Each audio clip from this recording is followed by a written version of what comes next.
Bonjour, aujourd'hui on est en présence de Boucar Diouf, Ah, Montréalais d'origine sénégalaise. oui, Vous êtes biologiste, humoriste, auteur, animateur et chroniqueur. oui, Et vous êtes arrivé au Québec en 1991 pour faire vos études à Rimouski. oui, Donc le 30 mai dernier, vous avez publié l'ouvrage Boucar disait. oui, effectivement, comme ça, là, il est là. Oui, vous avez publié l'ouvrage Boucar disait. Est-ce que vous pouvez nous présenter en quelques mots?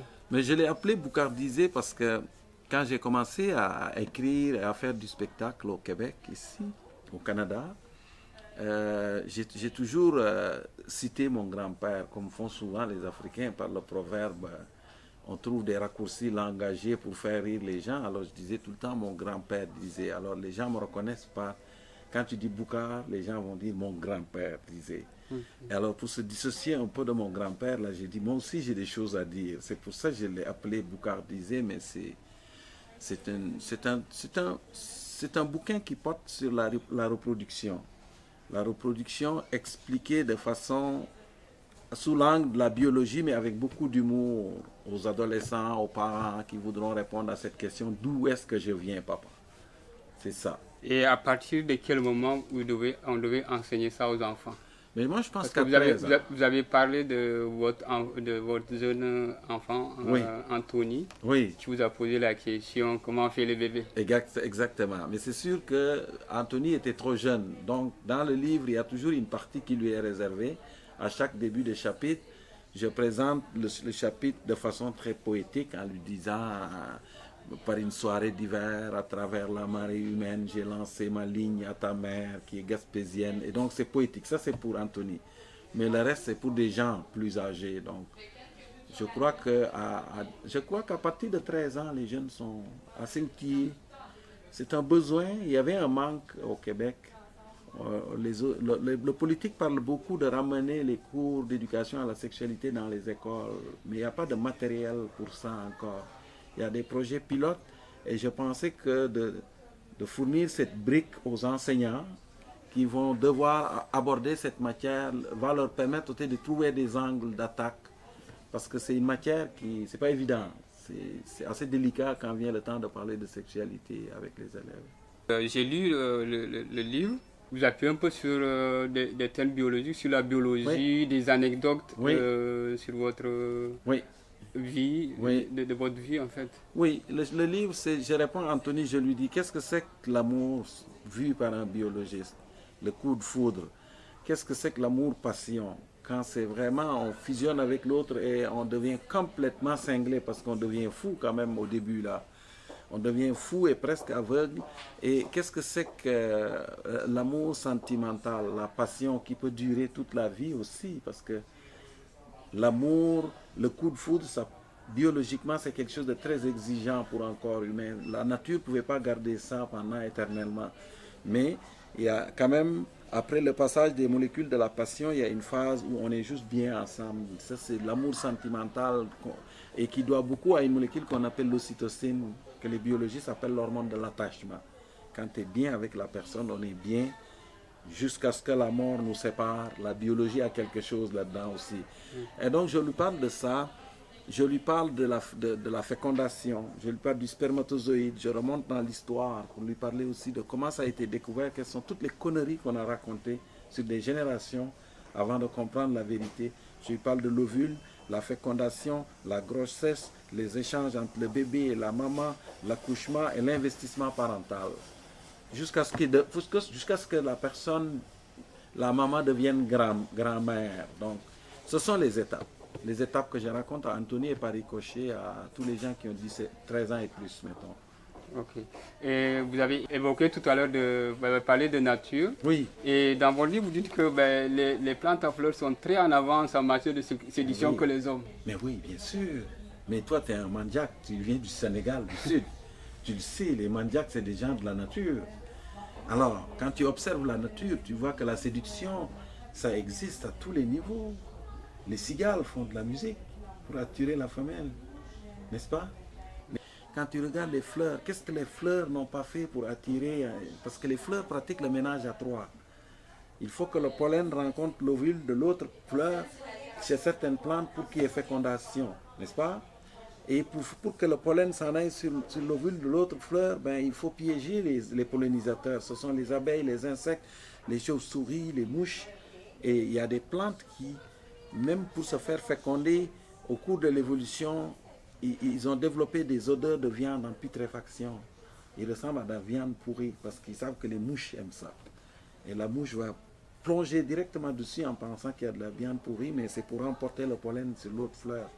Il y a des orchidées dont les fleurs femelles ressemblent aux femelles de certaines abeilles. C'est à s'y méprendre. Et l'objectif au cours de l'évolution, c'est que le mâle de l'abeille essaie de s'accoupler avec la fleur en pensant que c'est une femelle. Et ensuite, le pollen colle sur le mâle qu'il envoie sur l'autre fleur. Alors, une fleur, les couleurs qu'il y a là-dedans, c'est un nid d'amour. Le parfum que dégagent les fleurs pour attirer les insectes, c'est formidable. On n'a rien inventé quelque part. Les oiseaux, en parade nuptiale, ils changent de coloration, les mâles.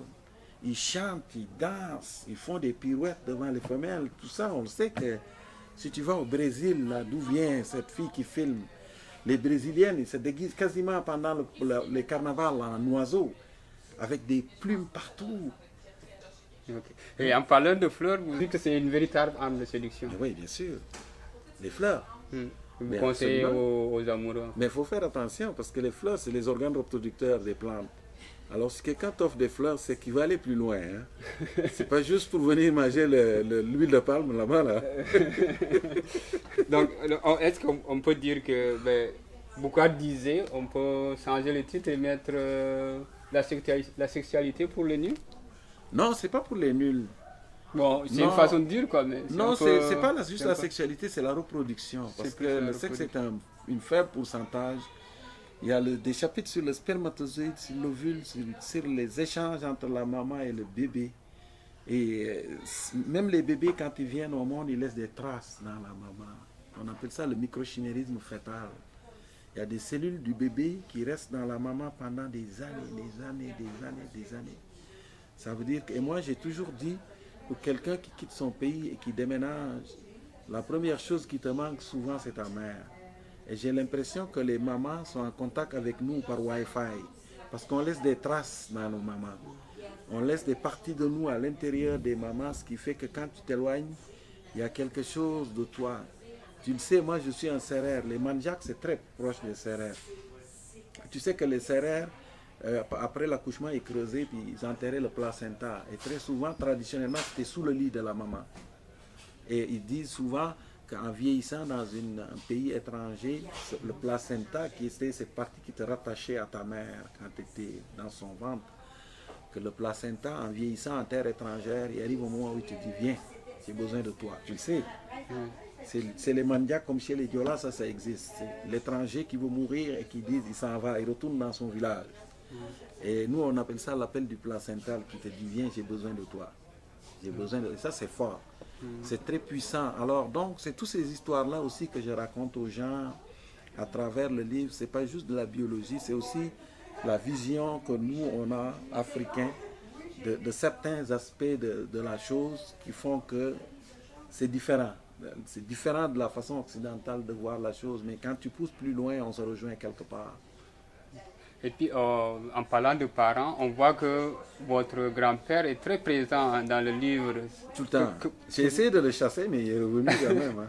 Donc, on peut dire, comme vous l'avez dit quelque part, selon le proverbe malgache, oui. Si quelqu'un qui est décédé... oui, un homme n'est vraiment mort que lorsque les vivants l'ont oublié. Voilà. Donc, ça, c'est les malgaches. Donc, on peut dire que votre grand-père est toujours vivant. Mais oui. Mais tu sais que moi, mon grand-père s'appelait Boucard. Ah oui. Moi, je suis venu au monde, mon père m'a donné le nom de mon grand-père, qui était Boucard. Donc, et tu sais ce qu'on dit sur l'homonymie chez nous, les Africains. On dit donner le nom de quelqu'un à quelqu'un, c'est pas banal. Si tu prends ton enfant et tu lui donnes le nom du grand-père, il va hériter d'une partie des caractères de cette personne-là. Ça, c'est connu, je pense, que dans tout le Sénégal. Être l'homonyme de quelqu'un, ce n'est pas quelque chose de banal. Donc, le grand-père, j'essaie de le chasser un peu de mon histoire, mais il revient parce qu'il est moi en partie aussi. Il s'appelait Boucar. Quand je dis Boucar disait, c'est lui qui dit aussi. Et inversement. Parce que j'ai écrit beaucoup de choses que j'ai mis dans la bouche de mon grand-père parce que je ne les assume pas tant que ça. Je ne considère pas avoir la sagesse de dire certaines choses. Donc, je choisis de le faire dire par un baobab ou par mon grand-père. Et je me comme ça me... Quand les gens ça vous déresponsabilise un peu. Oui, c'est ça, exactement. C'est pas moi qui le dis. Oui, c'est pas vous qui c'est votre grand-père. Je pense que lors d'un sketch, vous avez même dit... j'ai oublié le titre. Et puis vous avez dit, c'est pas mon grand-père qui l'a dit. Oui, des fois je dis des choses, je cite, les politiciens c'est comme les couches des bébés. Voilà. Il faut les changer régulièrement pour les mêmes raisons. Voilà. Et ça c'est pas mon grand-père qui disait ça. Ça fait rire. Mon grand-père n'aurait pas dit ça lui. Oui. Il était à l'époque coloniale, je pense qu'il aurait écopé pour ça. Oui, c'est sûr. Votre grand-père est très présent, même dans votre humour aussi. Mais mon grand-père, c'est un archétype en dessous. C'est un archétype. Moi, je suis quelqu'un qui est profondément passionné par la tradition orale et qui porte la tradition, mais très profondément dans le cœur. Je suis vraiment un individu dont les pieds sont dans la terre. J'ai besoin de retourner dans nos champs au Sénégal, dans les champs d'arachides qu'on cultivait sur des générations, dans nos baobabs, d'avoir les pieds là-dedans, de toucher la terre. J'ai besoin de ça. J'ai besoin de ça et donc la tradition m'habite. Le grand-père que je me suis construit et que tout le monde trouve extraordinaire, c'est pas mon grand-père seulement, c'est un archétype. J'ai pris des grands-pères qui appartiennent à l'Afrique du Nord, des grands-pères qui appartiennent au Sénégal, le sud du Sénégal, chez les Mandjak, chez les Diola, chez les Wolofs. J'ai pris du Mali et donc j'ai condensé tout ça pour faire un grand-père type qui est le mien, mais qui en vérité est un condensé. Okay. Mon grand-père, il sait qu'il n'était pas aussi sage que ça, il nous entend, puis il sait que je l'ai embelli. Hein. Et en parlant du Sénégal, quel lien vous avez gardé avec le Sénégal? Ah, mais tout. Moi, je retourne régulièrement, j'y vais trois fois par année, ça me coûte cher. Hein. Mais j'ai besoin de ça, c'est un... Permet de ressourcer. Tout ce que je suis, c'est ça. Hein. Moi, si les gens apprécient ce que je fais, c'est parce que je le fais à ma façon qui est très sénégalaise, serrère, cultivateur d'arachides, éleveur des zébus du centre du pays. Donc, quand j'écris dans la presse, mes textes, je les écris avec... J'ai toujours dans la tête la parole du griot sénégalais. Mon père était un traditionnaliste qui a été toujours entouré par des griots quand il parlait. Alors, et papa, il disait quelque chose et le griot prenait la parole de papa et le réemballait dans l'humour, dans la poésie et redirigeait la parole vers le public et les gens faisaient « Ah !» Et je me suis rendu compte que épigénétiquement, je suis marqué par ça. J'ai besoin de reconnecter avec ça régulièrement. Et je retourne souvent, sinon je ne pourrais plus écrire, c'est impossible. C'est mon sang, c'est le sang. Oui, que ce soit dans l'humour, dans vos textes, tout l'Afrique vous inspire. Même la sagesse, des proverbes. Oui, le proverbe, mais aussi la façon de voir la vie. Parce que le proverbe, c'est juste un raccourci langagier. Mais comment on règle les conflits entre individus en milieu de travail? Comment on aborde un sujet délicat comme ça, comme l'éducation à la sexualité? Et j'ai toujours une approche, et quand tu regardes mon approche, ce qui fait que mes livres ont un succès, parce que c'est vrai que mes livres se vendent beaucoup ici. Vos spectacles aussi. Les spectacles aussi, je les fais des Vos fois. Chroniques aussi. 200 représentations du même spectacle. Le dernier, je l'ai fait 200 fois guichet fermé ici. Et 100 000 personnes sont venues voir le spectacle. Le texte que j'ai écrit sur les baobabs. C'est mes baobabs qui s'appelle Rendez à César, ce qui appartient à César. Le dernier bouquin, ça fait un an, il a été vendu en 50 000 exemplaires au Québec. Et je pense que tout ça, c'est relié au fait que j'aborde tous mes sujets avec ce que je suis. J'aime beaucoup ce pays, mais je suis un Sénégalais qui a apprivoisé le Québec et qui l'a étudié, qui l'a incorporé en lui. Alors quand vient le temps de poser un regard sur le Québec, je pose un regard qui vient profondément de moi. Ce que je suis profondément, c'est sénégalais. Un serrère du centre du pays, avec les Mandjak comme cousins, les Diola aussi. Hein. Parce qu'il y a une grande proximité entre le Mandiac et le Sérère, c'est très très proche. Alors c'est ça qui fait moi. Donc pour revenir à ta question, c'est quoi ton rapport avec le Sénégal? J'ai pas de rapport avec le Sénégal, il est en moi continuellement. Dans tout ce que je fais. Dans ce que je mange, dans ce que je dis, dans ce que j'écris, dans ce que je fais, dans ma façon de faire rire les gens, dans tout. Moi, j'ai appris à raconter des histoires avec mon grand-père. Il disait, le conte est une histoire d'hier, racontée par les hommes d'aujourd'hui pour les générations de demain. Et si les civilisations, tout comme les hommes, meurent, le présent devrait toujours s'inspirer du passé et l'avenir du présent. Et parfois, il rajoutait, les enfants, si la rivière a un tracé sinueux, c'est qu'il n'a pas d'ancêtre à suivre. Ça, c'est mon grand-père qui a enseigné ça. En parlant du Sénégal, quand vous avez quitté le Sénégal, vous êtes arrivé à Rimouski en 1991. Oui. Vous avez fait des études en biologie. J'ai fait un doctorat en biologie. Et après, vous avez eu un doctorat en océanographie. Oui, exactement. En océanographie, mais option biologie. Okay. J'ai enseigné à l'université de Rimouski aussi pendant 8 années. Et c'est ça, mais j'aimais beaucoup exprimer la science autrement que dans une salle de classe ou par l'écrit, par la recherche. Donc j'ai toujours cherché d'autres canevas pour vulgariser la science. Et donc ça m'a amené dans le spectacle, ça a amené à la radio aussi l'émission que j'anime à la radio les samedis, qui s'appelle La Nature selon Boucar. Ça m'a amené à la télé. J'ai fait une émission qui s'appelait Les Boucardises aussi à la télévision de Radio-Canada. J'ai animé beaucoup à la télé. Mais tout ça, c'est parce que je suis un baobab recomposé, avec des racines africaines très profondes. Mon tronc est sénégalais. C'est ce qui me tient debout, là. Les racines sont africaines, le tronc est sénégalais. Et puis, j'ai certaines branches qui sont devenues québécois. Alors, donc, quand vient le temps de créer quelque chose, et je trouve que c'est là où avoir plusieurs cultures est génial, c'est que tu peux puiser dans tes racines, qui sont Afrique en général. Tu peux prendre dans ton tronc et tu peux prendre aussi dans tes feuilles, tes fleurs et mélanger tout ça. Et ça fait quelque chose que les gens n'ont pas vu souvent. Je pense que c'est ça le secret, moi, dans mon cas. Ok, à partir de quel moment vous avez dit, je vais faire un saut dans l'humour? Vous faisiez rire les gens même avant de devenir humoriste? Oui, bien sûr. L'humour, ça n'est pas moi, j'étais quelqu'un qui faisait rire beaucoup les gens qui vont écouter ton enregistrement au Sénégal et qui me connaissent, parce que j'ai fait l'université de Dakar quand même, et le lycée Seydina Limamoulaye à Guédiawaye. Les gens qui vont écouter ça, ils vont dire, Boucar, s'il devient humoriste, ça ne nous surprend pas. Ah, ça, je l'avais, c'était inné chez moi. Mais le besoin de faire rire, c'est parce que j'ai enseigné des matières. Moi, j'ai enseigné la biochimie structurale, donc j'ai enseigné le métabolisme énergétique, la physiologie humaine, la génétique. Et c'était souvent des matières un peu difficiles à passer. Et j'utilisais toujours des capsules d'humour parfois pour un peu ramener un peu de sourire dans la classe. Et un jour, les étudiants m'ont dit, Boucar, on va t'inscrire aux auditions du festival Juste pour rire. Ah, c'est les étudiants qui vous ont dit ça? Les étudiants sont allés chercher un formulaire, ils m'ont inscrit, ils avaient dit, c'est sûr que tu es capable de gagner les auditions. Oh. Et j'ai dit, ok, c'est un défi, j'adore les défis, je vais le faire. Et j'ai écrit un texte, et c'était comme la vision d'un Africain de l'hiver du Québec. Et je suis allé aux auditions du festival Juste pour rire, et j'ai gagné les auditions. J'ai dit, je vous avais dit, hein. Et c'est comme ça que j'ai commencé à faire du spectacle d'humour.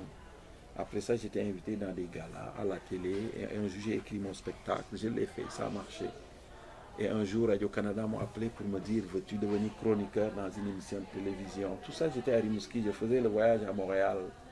Je donnais mon cours, je revenais ici, je faisais une chronique, je retournais à Rimouski. Et c'est comme ça, tranquillement, ça a été un aboutissement. Je n'ai jamais choisi la vie que j'ai fait maintenant. Mais mon grand-père disait la vie c'est comme une rivière. Celui qui toujours rame lorsqu'il est entraîné par le courant fait rire les crocodiles. Parce qu'il faut des fois accepter que le destin te pousse vers un endroit. Et tu dis, j'attends l'aboutissement. Mais si tu veux tout le temps lutter contre la direction dans laquelle la vie te pousse, tu vas manquer beaucoup d'opportunités, je pense. Moi, ça a toujours été ça. C'est de dire, je m'en vais là, je vais voir. S'il y a un rocher, je vais dévier, mais je vais voir ce qui se passe là. Et donc aujourd'hui, je fais des choses qui n'étaient pas mon... moi, j'étais un scientifique. un scientifique, mais je fais de la science, mais autrement, par l'écrit, par les chroniques à la presse, par les émissions de radio, de télévision. Donc, je suis content. Je suis content de là où ma pirogue est arrivée là. Oui. Donc vous avez parlé tout à l'heure du prix que vous avez gagné aux auditions au Festival du Rire. Oui. Mais depuis lors, ça ne s'est pas arrêté, vous avez enchaîné, vous avez eu plusieurs prix aussi. Oui, mais les prix, c'est juste des tapes sur le dos pour te dire on apprécie ce que tu fais, parce que moi, j'ai jamais fait ce que j'ai fait pour le prix. Je le fais d'abord en me disant, est-ce que ça me nourrit? Et est-ce que c'est bon pour la société dans laquelle je vis? Le livre que j'ai écrit, c'est un besoin. Je sais que c'est un besoin. C'est un besoin pour tous les étudiants du Québec et du Canada au complet, de découvrir la physiologie d'un cours d'éducation à la sexualité, à la reproduction, et de l'amener. Et donc j'ai passé les premières ébauches de ce livre qui est imposant. J'ai commencé à l'écrire il y a au moins 10 ans. Il y a au moins 10 ans, j'ai commencé à cogiter ce livre. Et je pense que les gens qui vont le lire, ça va leur faire du bien.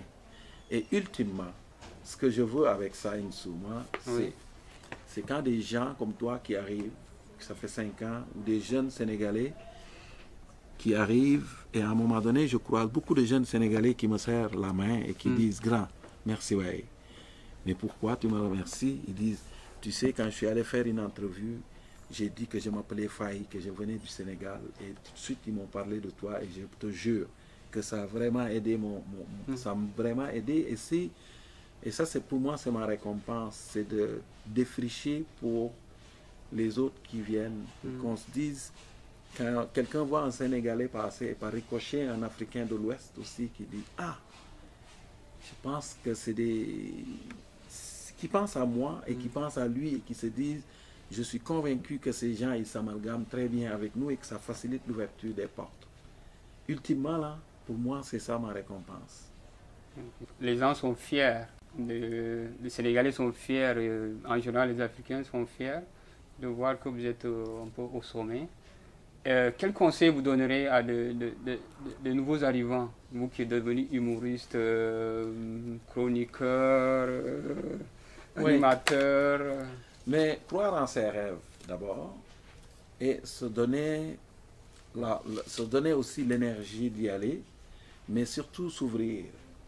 Moi, ma mère me disait toujours, Boucar, partout où tu vas, il disait, ouvre ton cœur et tends la main, c'est tout. Tu vas voir, l'humain, c'est le meilleur remède pour son prochain. Tu connais ça, tous les Sénégalais connaissent ça. Oui, l'homme est le remède de l'homme. L'homme est le remède de l'homme. Quel que soit ce qui t'arrive, ce n'est pas les médicaments. Ils peuvent t'aider, mais ici, c'est l'humain qui peut te sortir de ça. Et donc, moi, ce que je dis aux jeunes, c'est qu'il faut croire à ses rêves, il faut travailler fort. Mais l'autre partie du succès dans un tiers pays, c'est l'ouverture que tu manifestes envers les autres. Parce qu'il y a une majorité ici, que tu sois au Canada ou au Québec, il y a une grande majorité qui était là depuis longtemps. Et je pense que s'ouvrir à ces gens les pousse à s'ouvrir à toi. Et ça t'ouvre les portes aussi. Une partie du succès ici, c'est ce que tu es, ce que tu as fait. Et le 50% restant, c'est ce que tu es. Et la façon dont tu te comportes avec les gens. Si tu ris avec les gens, tu ouvres ton cœur, ils vont vouloir tout découvrir sur la culture mandjak. Ils vont dire, les mandjak habitent où? Moi, quand je suis arrivé ici, je ne pouvais pas imaginer que des Québécois vont quitter ici et aller à Fatick, au Sénégal, chez mes parents. J'arrive là, puis mes parents me disent, bon, il y a encore des Blancs qui sont venus ici. Ah, ok, juste pour savoir, ouais. Juste, ils prennent leurs vacances, ils s'en vont en Afrique, et ils s'en vont chez mes parents pour voir. Ils décident qu'ils s'en vont en Afrique. Mais c'est ça aussi, ça c'est pas parce que Boucar fait des choses. Il y a plein de gens qui font des choses plus spectaculaires que moi ici. C'est juste la manifestation d'amour et l'ouverture que tu as envers ces gens-là qui fait qu'à un moment donné, ils t'ouvrent toutes les portes. C'est comme ça. L'humain est comme ça. Si quelqu'un vient chez nous au Sénégal et commence à nous faire ça, et à tout ce qu'on fait, il dit c'est pas bien, vous êtes tout le temps en retard, vous n'êtes pas bon, vous n'êtes pas compétent, on va le détester. Et quand on te déteste pour longtemps. Alors que quand quelqu'un vient et il salue, Juste des petits toubabs qui arrivent là, qui saluent, qui disent salam alaikum, mandai astoula tout, et ils portent un peu un habit, un docket sénégalais en tissu. Et du coup, tout le monde dit, viens manger chez nous. Viens, viens, mais c'est comme ça. Partout sur la planète, c'est comme ça. Alors moi, c'est pour revenir à ta question, ce que je dis aux jeunes, d'abord, je pense que les Sénégalais qui viennent ici, en tout cas, moi, quand j'étais à l'université, avaient une formation assez solide. Même les profs d'université ici reconnaissaient la qualité de formation des Sénégalais. Ailleurs aussi, j'imagine, mais je parle du Sénégal que je connais. Donc, d'abord, c'est la compétence. Ne pas prendre les choses à la légère, y aller à fond. Et le 50% restant, c'est ce que tu es. Et quand je vais dans les universités parler aux jeunes, je leur dis, ouvrez-vous, ouvrez les portes, ouvrez. Ouvrez la porte. Parce qu'une porte où il n'y a pas de fenêtre, ça ne sent pas bien. Ouvre. Ouvrez et vous allez voir, le monde vous appartient. Il y a plein d'exemples ici. Mon ami Aziz, avec qui j'étais à Gaspé, on habitait ensemble, c'est le vice-ministre des pêches, ici au Québec. N'est-ce pas? Donc toutes les possibilités sont là. Makakoto, que je connaissais, il était ministre ici. Il y en a plein comme ça.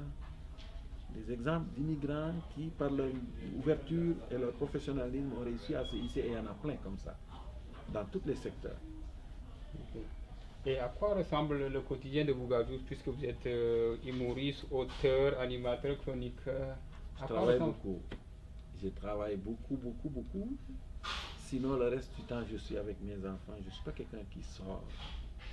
Je ne sors pas, je ne vais pas fêter. Je reste à la maison. Je cuisine pour mes enfants à la maison. Je leur fais les haricots que ma mère cultive au Sine. Au début, quand je leur donnais les haricots, les enfants, ils ne voulaient pas manger ça. Ouais, alors, il fallait que je leur dise que c'était des patates mexicaines.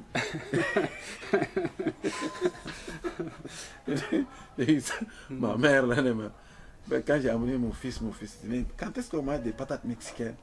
Et ma mère, là, mes patates mexicaines. Patates mexicaines, moi, c'est le nom le plus exotique. Ouais. Alors, moi, j'amène les arachides, les haricots de ma mère, ici, le couscous, et puis c'est ça que je mange. Hein. Tu sais, ma soeur m'a déjà dit en venant ici, dit, Boucar, c'est quand même incroyable parce que toi, tu es parti du Sine de zéro.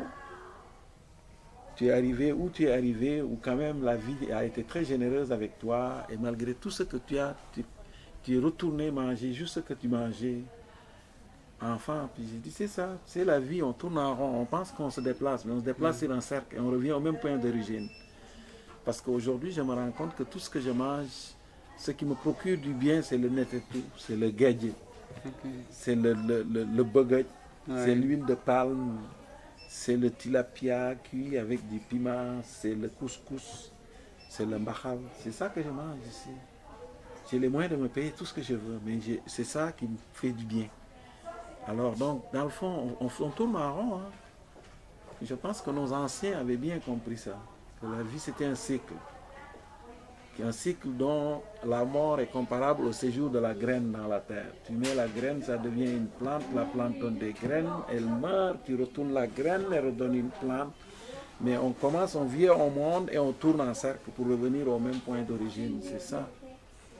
Alors mon quotidien est là, c'est rempli de nostalgie, parce qu'une partie de moi est ici, l'autre partie est constamment en Afrique, au Sénégal. Et je me rends compte que je mange tout ce que je détestais jeune. Et je disais à ma mère, un jour je vais réussir, puis je ne mangerai plus jamais ça. Et maintenant j'ai réussi. Je considère que j'ai réussi sur tous les plans. Et c'est juste ça que je mange. D'accord. Si je n'aurais pas investi autant d'énergie. Parlant de calendrier bien rempli, j'ai vu que vous avez des spectacles jusqu'en novembre 2018. Oui, j'ai un nouveau spectacle qui commence. Et non, il va durer au moins 2 ans. 2 ans, oui. C'est à partir d'août jusqu'à tourner au Québec. Oui, je parle de l'eau aux jeunes. Ça aussi, c'est un spectacle parce que mes spectacles, c'est toujours un cours. Tu viens, puis j'ai fait quand même quelques spectacles qui parlaient beaucoup de tradition africaine, mais maintenant, c'est toujours un cours. Et ce cours, spectacle d'humour, porte sur l'eau. L'importance de cette molécule qu'on banalise. Et nous, on le sait, on vient du Sahel, on sait ce que c'est que la rareté de l'eau aussi. Pour des éleveurs de zébus comme moi, qui ont creusé des puits pendant la saison sèche, assez longtemps et qui ont migré avec les vaches pendant longtemps. Et je vais expliquer aux jeunes ici la chance qu'ils ont d'habiter dans un pays où il y a autant d'eau. Et qui pensent que comme la ressource est abondante, il n'y a pas besoin de la protéger. Et c'est pour ça que j'ai écrit ce spectacle qui s'appelle Le chemin qui marche. Et c'est un hommage un peu aux Amérindiens, parce que c'est le nom que les Amérindiens avaient donné au fleuve Saint-Laurent avant l'arrivée de Jacques Cartier. Il l'appelait Mactogoek, le chemin qui marche. Et Cartier a changé le nom en fleuve Saint-Laurent, mais un clin d'œil aux Premières Nations, mais aussi à l'eau, l'importance de l'eau dans la vie. Parce que ce n'est pas pour rien que dans tous les rituels de l'humanité, c'est l'eau qui arrive en premier. Les musulmans font l'ablution. Tous les rituels, les chrétiens, tous les peuplades de la planète, les peuples de la planète utilisent l'eau dans leur rituel. C'est parce qu'on a un rapport intime, il y a une mer qui coule dans nos corps. Ça s'appelle le sang, ça s'appelle le liquide amniotique dans lequel les bébés grandissent. On a une mer à l'intérieur de nous. C'est ces aspects-là que je veux aborder pour les jeunes dans ce spectacle. D'accord. Quel est votre dernier mot, Boucar? L'interview est finie. Quel est votre dernier mot? Moi, je dirais le mot teranga. Teranga, oui. Hospitalité. Teranga, parce que je pense que quand on vit dans des sociétés multiculturelles comme ça, ce mot-là est important. Je trouve que notre devise, le pays de la teranga, c'est une des plus belles devises de la planète. L'art d'accueillir l'autre, de lui ouvrir les bras, de lui faire sentir chez lui, mais aussi de lui dire, ben voici aussi, il y a des règles à respecter. Mais si, à partir du moment où on s'entend sur ça, on est ensemble. La teranga, je trouve. Et la deuxième chose que je pense que l'Afrique a enseigné aux sociétés multiculturelles, c'est le cousinage de plaisanterie. Oui, beaucoup au Sénégal. Oui, qui permet d'abaisser les tensions interculturelles. Toi, tu es un Mandjak, voisin des Diola. Si tu étais un Diola, je t'aurais rentré dedans parce que le Diola, c'est mon cousin de plaisanterie. Donc, cette façon de faire tomber les barrières par l'humour, de faire rire les gens là où ils allaient se donner des coups de poing, je crois que c'est une force. Et un jour, je pense que je vais écrire un livre sur le cousinage de plaisanterie, comme modèle à copier dans les sociétés multiculturelles. Voilà. Sinon, le reste, c'est Axel. Les Wolofs disent ça. Bienvenue. Bienvenue. Axel, c'est plus que bienvenue. Parce que bienvenue, c'est le welcome anglais. Welcome, ça veut dire, on le lance comme ça. Des fois, on le lance, ça passe par la bouche, mais ça ne passe pas par le cœur. Mais quand on te dit Axel, quand le Wolof te dit Axel, ça veut dire vraiment arrive, rentre dans la maison, au fond. Tu fais partie de nous. Voilà. C'est ça. Ok. Voilà. Je vous remercie. Moi aussi. Jërëjëf.